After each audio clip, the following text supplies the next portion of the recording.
Growing up in Australia in the 1980s, I was very much influenced by the music that was coming out of the UK at the time. I read a lot of smash hits. It was the new wave, the punk, the alternative music, let's say even, that was coming out of Britain at the time that really appealed to me.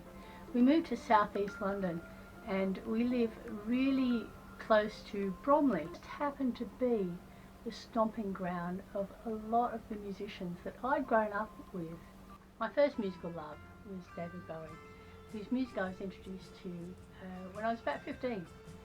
I just devoured all his music, starting from Let's Dance in 1983 and Tonight, which followed it in 1984, and then I worked my way back.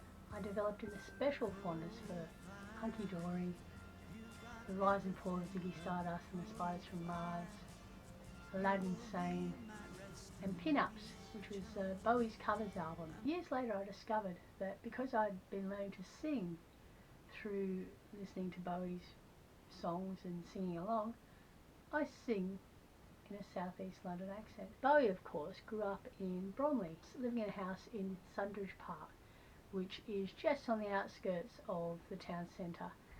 And he lived there for a good part of 10 years or so until he moved to Beckenham. When he died earlier this year, my daughter and I just spent the entire day listening to Bowie songs, and then we thought, you know, let's just go and pay homage to the man himself by going to the house where he had grown up. We visited a nearby florist close to the house, and she told us, and the radio was playing in the background, it was playing Life on Mars. She had had so many requests for flowers that day. It was the second busiest day that she'd had in the florist.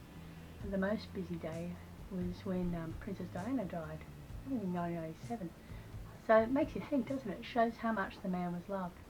When we first moved to England, we moved to Chislehurst, which is in Bromley Borough, and it's a leafy suburb that's got pretty spectacular history.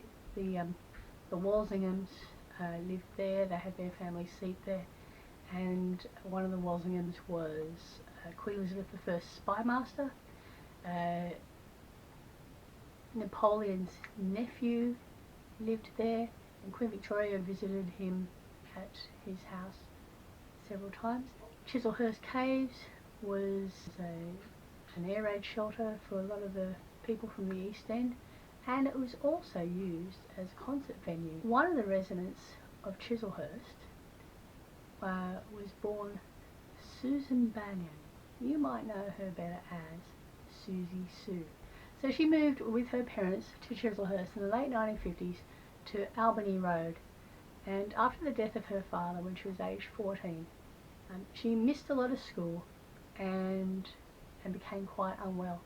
While she was in hospital, she watched David Bowie on top of the pops singing Starman, and her whole life just turned around. She had a purpose.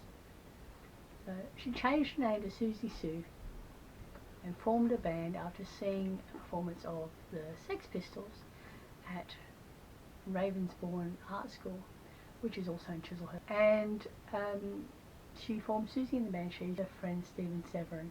They first played at the 100 Club Punk Festival because the band had pulled out. They borrowed a couple of musicians, Marco Peroni and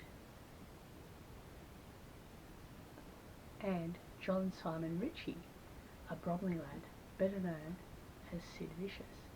Their set consisted of 20 minutes of them playing an improvised version of the Lord's Prayer. That would have been something to see. But possibly the most famous song linked to Chislehurst is Susie and the Banshees' song Hong Kong Garden. It was inspired by the local Chinese takeaway, which is now called Noble House. The song was written in reference to some racist goings on that were happening, and Susie said, "I'll never forget, there was a Chinese restaurant in Chislehurst called the Hong Kong Gardens. Me and my friend were really upset that we used to go there, and like occasionally when the skinheads would turn up, it would really turn really ugly. These gits would just go en masse and just terrorise these Chinese people who were working there. We'd try and say, leave them alone, you know, as a kind of tribute. When we first moved to England, we lived in Chislehurst. We lived behind St Mary's Church, which is on the High Street, so we lived just off the High Street, down near Sainsbury's. And my kids went to local school, and we would walk past Noble House every day and back. So tell us about your local history. Do you have any famous musicians or artists or any sort of famous events that have happened in or around your area? What's it known for? Let us know in the comments.